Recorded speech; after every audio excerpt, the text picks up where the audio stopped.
예, 안녕하세요. 세뇌탈출입니다. 시진핑 방북이 참으로 우스꽝스럽고 정말 분노스러운 그런 의전과 내용으로 이루어져 있는데요. 우리가 그걸 보고 웃든지 분노하든지 상관없이 시진핑 방북을 기점으로 해서 지금 상황이 급가속되고 있습니다. 우리가 그걸 못 느끼는 이유는 미중 전쟁의 이제 당사자인 중국, 대상인 중국이 워낙에 덩치가 커서 이게 상황이 급물살을 타도 우리가 체감하는 변화는 그렇게 빠르지 않습니다. 예를 들면 좀 이상한 예지만 지구는 지금 이 순간에도 적도 부근을 기준으로 했을 때 초음속 속도로 자전하고 있습니다. 시속 1600km, 1700km. 이 제트 항공기가 여객기가 날아가는 속도의 1.7배. 이런 무시무시한 속도로 지구가 자전하고 있지만 저희가 지구의 자전 속도를 못 느끼죠.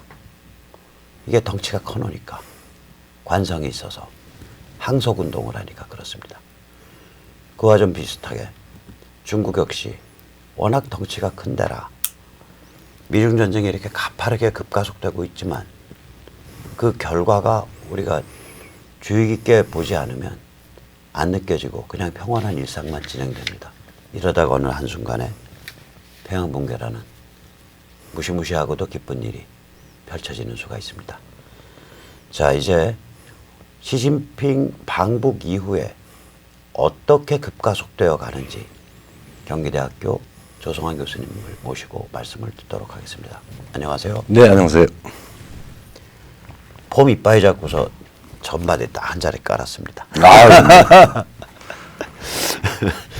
제가 이렇게 일본 말도 섞어서 쓰고, 이게 사실 일본 말이라기보다 노가다 용어예요. 노가다. 아, 그래요?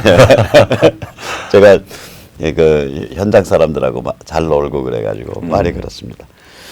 저기 요번에 시진핑 방북의 의전이나 노동신문 기구나 이거 어떻게 보세요?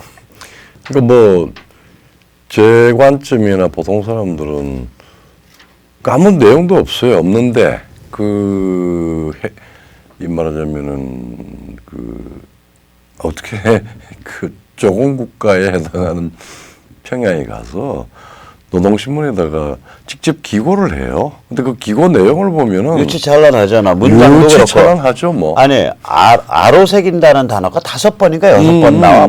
아로새길 게 그렇게 많어? 그게 그냥 초등학교 한 5학년 무슨 글짓기 뭔지. 위원장님 위문 편지야. 아니면은 위원장님 얼마나 위문 편지고. 얼마나 고생이 많으십니까?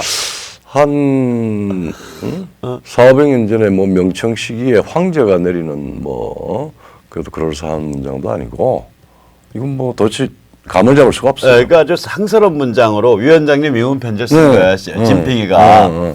그런데다가 첫 공식 행사 장소가 어디였지? 금수항공전 아니었나? 맞죠. 모솔레 찾아갔잖아요. 모솔레움. 모솔리움. 참나. 진짜 누가 프랑스에서 공부 안 했다고 할까봐 모솔레. 아유, 돌아버려. 예. 시체 찾아갔죠. 네, 시체 찾아갔죠. 네. 그러니까 신전에 가서 김일성 행선교회 신전에 가는 게 첫 공식 행사였다고요. 방문 일정. 그래서 저는 그걸 보면서 아무런 내용이 없고 골똘히 생각을 해보니까 시진핑하고 김정은이가 국내적으로 엄청난 위기를 느끼고 있구나. 그래서 내부 단속용으로 갖고 지금 홍콩 사태다. 네. 그다음에 첨단 기술 전쟁과 화웨이다.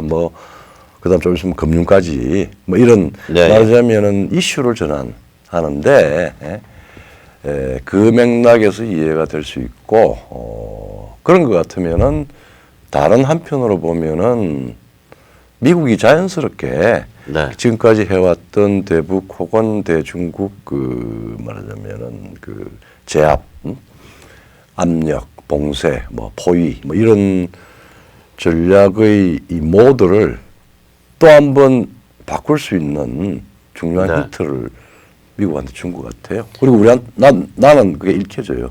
미국과 북한과 김정은 북한과 예, 예. 시진핑 중국의 국내 상황이 저렇게 이상한 쇼를 해야 될 만큼 절박하다. 절박해지고 있다라는 걸 둘은 느끼는 거예요.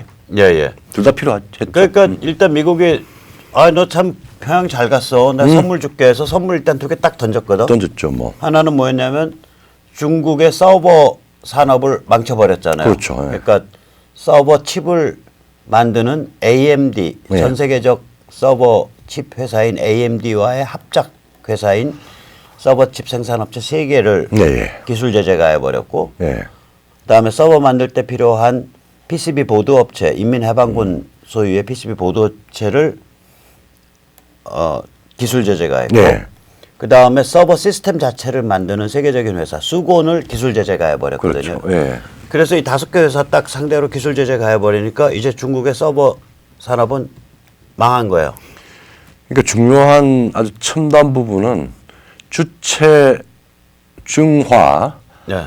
첨단 말하자면은 주체 첨단 산업으로 가야 됩니다. 그러니까 중국 자체에서. 그 얘기 조금 이따가 하고요. 그래서 서버 산업 망친 게 하나 100개 선물을 준 거야. 이제 너 평양 잘 갔다 너 잘했구나 상 준 거예요. 또 상을 또 하나 줬어요. 아주 중요한 게 좀 저기 주려고 준비하잖아. 뭐죠? 지금 금융구. 그 후단 개발은행 외 2개 예. 사실은 중국의 거의 한 탑 클래스 은행이에요. 탑 클래스 뭐 5위 안에 들어가는 은행인데 대북 그 유엔 제재 위반으로 해서 세컨더리 보이콧과 관련해서 예, 예. 후단 개발은행은 지금 심사를 하고 있습니다. 예, 예. 그래서 다른 2개가 있기는 한데 후단 개발은행은 아마 세컨더리 보이콧을 언제든지 트럼프가 실행을 할 수 있는 상태까지 딱 준비를 해놨어요. 이제 그렇게 하고 자 그런데 상황이 이렇게 이제 급물살을 타고 있는데 예. 우리 국내 언론 그러니까 주류 제도권이라고 말할 수 예. 있죠. 그러니까 대표 선수는 이제 조선 중앙 뭐 이런 데가 대표 선수인데 이 주류 제도권의 인식은 굉장히 안이한 것 같아요. 아니할 정도가 아니라 뭐 상황은 급속히 돌아가고 그 파열이 엄청난데 그냥 외면하고 있는 것 같아요. 그리고 기껏 해봐야 우리를 둘러싼 이 강대국의 이권, 이익 게임 그 속에서 우리가 뭘 할까 뭐 이 정도 수준밖에 안 돼요. 이 게임의 구도를 어쨌든 그 추적을 해서 판도와 구도와 그다음에 우리한테 끼칠 수 있는 이 여러 가지 이제 영향 이 부분에 대해서 상당히 정말 심도 있고 치밀하게 계산을 해야 되는 게 이게 너만한 건데 그게 없어요. 그러니까 예를 들면 사실 보도만 몇 가지를 해요. 엊그저께 예. 동아일보였나? 거기는 지금 미국의 기술 제재가 예. 아까 그 말씀하셨던 뭐죠? 중화 예.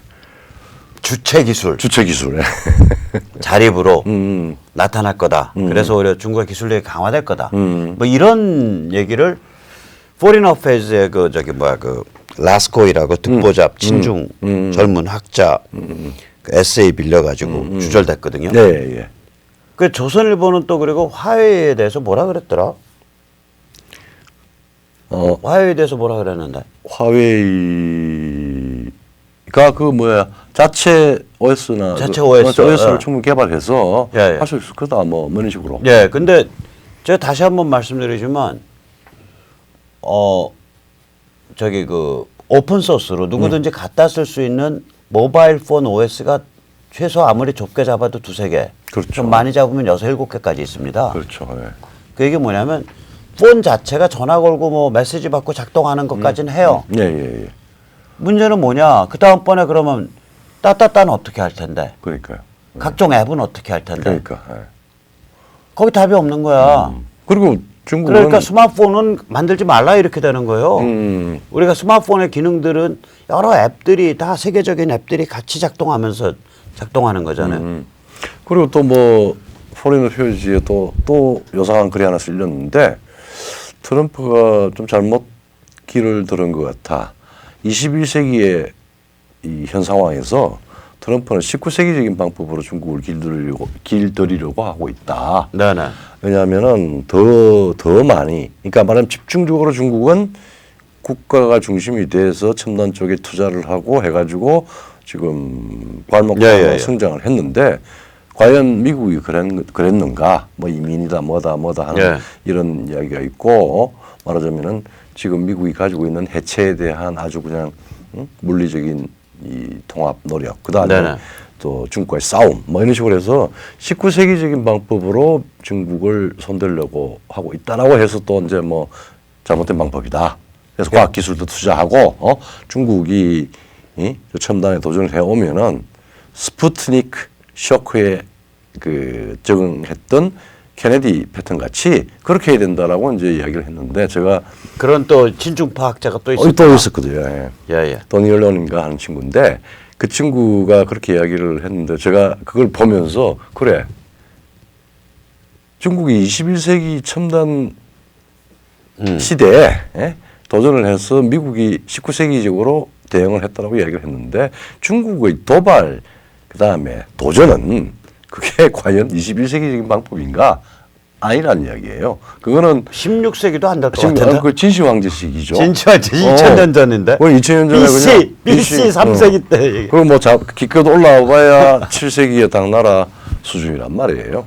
당나라 위대한 제국이었어요. 당나라 모욕하지 마세요. 아니 모욕하는 게 아니 3,500년 전 상 때 방식이야. 뭐 하여튼 어쨌든 상. 그러니까 중국의 시진핑과 시시피입니다. 중국인 전체가 그런 게 아니라. 네. 아니 뭐 내부적으로 예컨대 무슨 소셜 크레딧 시스템으로 해서 국민들의 사생활을 그러니까 다 조절하고 사회 신용제도, 제도 그리고 디지털 레니니즘, 디지털 전체주의, 근데 그거는 뭐 디지털 동물농장. 아직까지 중국이 여러 가지 문제가 있으니까 내부적으로는 또 모르는데 밖으로 세계 통신 정보 전체를 다 중국이라고 하는 심장을 넣어서 다 중국의 공안의 심장에서 다 필터링을 해서 세계를 다 관장하는 빅브라더가 되겠다라고 하는 이런 무모한 도전을 했어요. 이 대목에서 제가 잠시 예. LGU 플러스에 대해서 그렇죠. 공개적으로 경고하겠습니다. 이 통신사끼리 이제 광고를 하다가 LGU 플러스가 저희가 가장 빠릅니다 이런 광고를 때리니까 이게 과대 광고다라고 이제 다른 통신사에서 불평을 하니까 LGU 플러스가 그럼 실제로 재보자. 저는 굉장히 뻔뻔한 짓이라고 생각을 합니다. 그래요. LGU 플러스 장비는 화웨이예요. 네. 화웨이 장비 쓰면서 다른 통신사에 대해서 통신 스피드 재보자. 아니 지금 화웨이 간첩 같은 소리 하고 있습니다. 그렇죠. LGU 플러스 회장 사장 그리고 LG의 그 양반들이 굿신가 헛신가 LG가. 굿이죠. 굿씨 그 오나 집안에 경고합니다. 당신들은 친중파 간첩입니까? 정신 차리세요. 지금 쌍말로 말해서 대가리 쳐박고 사죄를 해야 될 마당에 우리 통신 장비 좋으니까 통신 스피드 재보자. 이게 지금 사람의 탈을 쓰고 대한민국 국적 가지고 할 소리입니까? 저희 몰려가는 수 있습니다. 자유시민들이 수천 명이 LGU 플러스 본사 앞으로. 알아서 처신하십시오. 우리는 뭐 지금 한국에 뭐 좌파든 우파든 우리 한국의 그 제도권 상류층들 혹은 지식인까지 포함을 해서 아주 못된 잘못된 상대주의를 가지고 있어요. 예. 무슨 이야기냐 하면은 멀쩡한 친구가 뭐 미국에서 공부하고 뭐하고 와서 한국 사회의 어떤 번영에 가장 좋은 또 수혜를 입는 사람들이 미국이 이렇게 이야기하는 건 뭐 사드 배치 미국의 이익 때문에 한 거고 그리고 뭐 미국이 우리한테 와서 뭐 나가라 그래. 즉 미국도 미국의 이익에 따라서 우리 소위 뭐 비대칭적 동맹을 하고 뭘 하고 해가지고 거기도 선과 뭐 이런 건 아니고 이익에 따라서 움직이니까 미국도 이익의 제국. 그 다음에 중간에 중국이 그렇게 뭐 디지털 전체주의를 하든 아니면은 뭐 사람을 그냥 신장 이거로 해서 뭐 장기를 적출해서 살아있는 사람들 뽑아가지고 그거 가지고 신장 이거로 가네 파룬궁. 네. 파룬궁도 하고 신장 이거는 이제 거기도 노동수용 교화수용. 근데 거기에 의해서 인구의 10분의 1. 그 사람들이 행방불명이 되면은 파룬궁하게 했던 방식으로 살아있는 상태에서 장기 적출해서 매매를 한대요. 그리고 지금 뭐 홍콩 이제 사태에서 보듯이 모든 말하자면은 이 CCP에 대해서 지금 공산당에 대해서 회의적이거나 비판적인 사람들을 지도세도 모르게 죽이고 사라지고. 뭐 자, 그런데 그것도 하나의 뭐 중국의 하나의 강대국이다. 그러니까 우리는 어쩔 수 없이 강대국 두 강대국 자국들의 이익만 쫓는 두 강대국 사이에 있으니까 뭐 흑묘든 병묘든 간에 잘 해가지고 양다리 걸치고 있어야 된다. 우리가 객소리 하면은 자칫하면은 망한다, 죽는다. 아니면 우리가 객소리 해야 살 수 있다. 뭐 이런 방식으로 단선적인 생각을 해요. 이게 그 문명과 가치의 전쟁이라는 걸 모르는 거예요. 거죠. 네. 그냥 미국이란 강대국과 중국이란 강대국 사이에 상대적인 서로 똑같은 차원의 그렇죠. 그냥 어깨 싸움 어깨 싸움. 네. 이렇게 보는 거예요. 이게 우리나라 아니 그러니까 제가 지금 문재인이나 586 집단을 얘기하는 게 아니라 조선이나 중앙이나 이 그 제도권 언론 또 상류층 지식인 법조에 있는 사람 정치권에 있는 사람 다 이런 식이야. 그러니까. 그래서 이것들은 그냥 확 전부 그냥 빤스까지 베껴가지고 중국의 그 교화 수용소에 집어넣어봐야 전체주의가 뭔지 알려나 이런 생각까지 드는 거예요.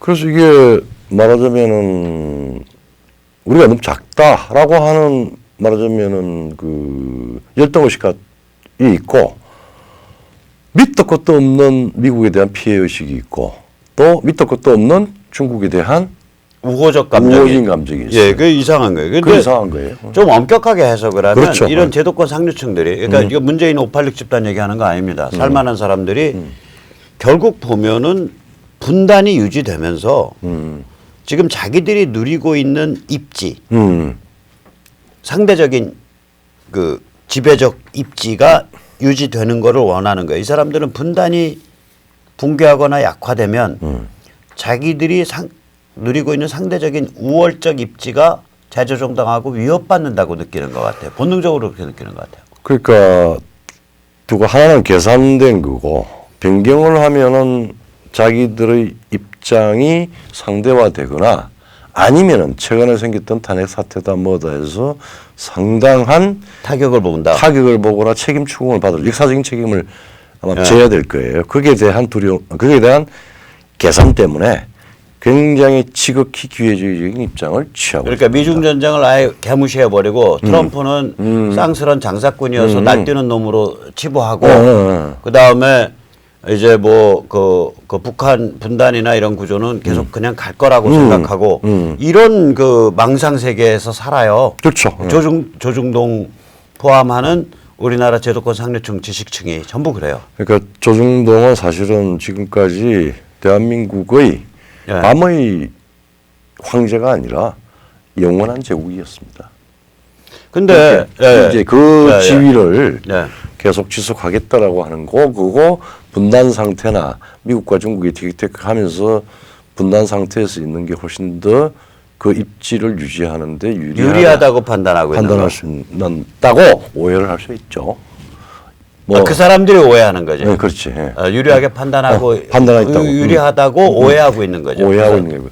그러니까 잘못 착오를 할 수 아니 있죠. 근데 네. 오해가 아니라 맞을지 몰라. 내가 방씨고 내가 홍씨인데 내가 대한민국의 가루가 되든 망가지든 말든 내가 조선일보와 중앙일보의 권력이여 영원하라 이런 영향력이여 영원하라 이런 관점에서 생각한다면 나도 트럼프 싫어할 것 같고 나도 미중 전쟁 싫어할 것 같고 나도 북한의 붕괴를 싫어할 것 같아. 근데 우리가 아까 모두에서 말씀하셨는데 나는 다행히 근데 조선일보나 중앙일보 오나 집안이 아니야.